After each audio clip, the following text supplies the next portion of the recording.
Hello అందరికీ happy morning. నేను మీ Jayalakshmi, wellness coach from Wellsons community. ఈరోజు చాలా చక్కటి అద్భుతమైన ఒక స్టోరీ విందాం.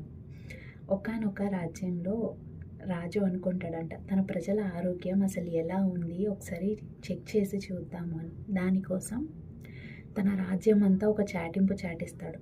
ఎవరైతే ఆ ఎదురుగ్గా ఉన్న పెద్ద కొండని ఎక్కుతారో వాళ్ళకి రాజ్యంలో సగభాగాన్ని ఇచ్చేస్తాను రాజ్యపాలనకి అనేసి.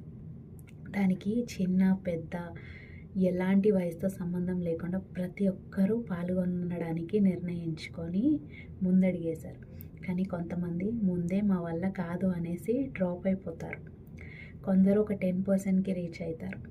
అండ్ యంగ్ ఏజ్లో ఉన్న ఒక 25 to 30 years వాళ్ళు కూడా ఒక 30 to 40% రీచ్ అయ్యి మళ్ళీ మా వల్ల అవ్వట్లేదు అని వెనక్కి వచ్చేస్తారు.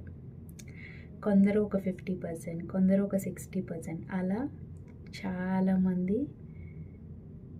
సగంలోనే ఆపేసి వెనక్కి వచ్చేస్తారు.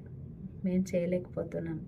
కానీ ఒక 60 ఏళ్ళ ముసలి తాత మాత్రం తన ఛాలెంజ్ని యాక్సెప్ట్ చేసిన విధంగా 100% కంప్లీట్ చేసి కొండ చివరి దాకా వెళ్ళేసి వస్తాడు.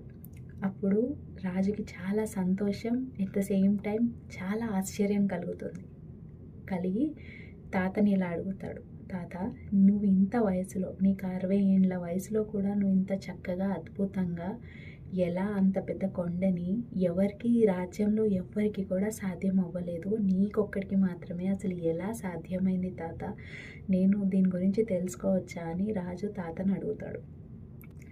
అప్పుడు తాత చాలా సంతోషంగా ఆనందంగా ఇలా సమాధానం ఇస్తాడు, నాయన నేను ప్రతిరోజు నడుస్తాను, అలాగే ఆరోగ్యకరమైన భోజనాన్ని భుజిస్తాను. ఆనాటి నుంచి ఈనాటి వరకు ఆ నమ్మకమే ఈరోజు నా విజయానికి కారణమైంది. సో దీంట్లో మోరల్ వచ్చేసి ఆరోగ్యమే మహాభాగ్యం. ఆరోగ్యమే ధనం, పదవి, సంపద, ప్రఖ్యాతి అన్నిటికీ మూలకారణం. ప్రతిరోజు మనం మన ఆరోగ్యాన్ని శ్రద్ధగా చూసుకోవడం వల్ల మనం ఆరోగ్యంగా ఉండడమే కాకుండా మన జీవితంలో చాలా అద్భుతమైన అద్భుతాలు కూడా మనం సృష్టించగలం. Thank you.